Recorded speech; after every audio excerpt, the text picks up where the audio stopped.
डिग्गी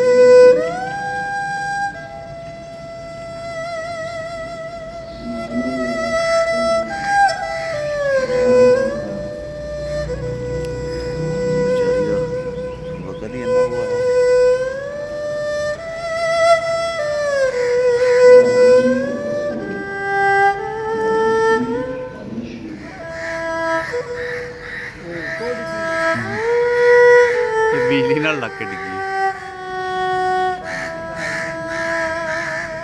हाँ जी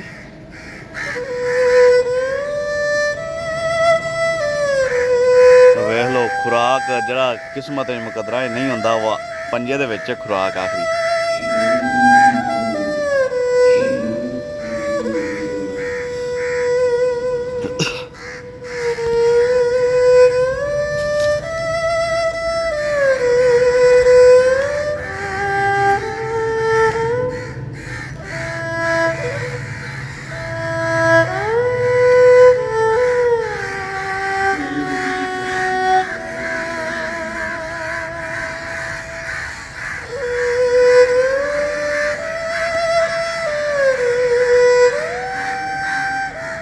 कितनी खां कितनी थोड़ी फुफी लगती है।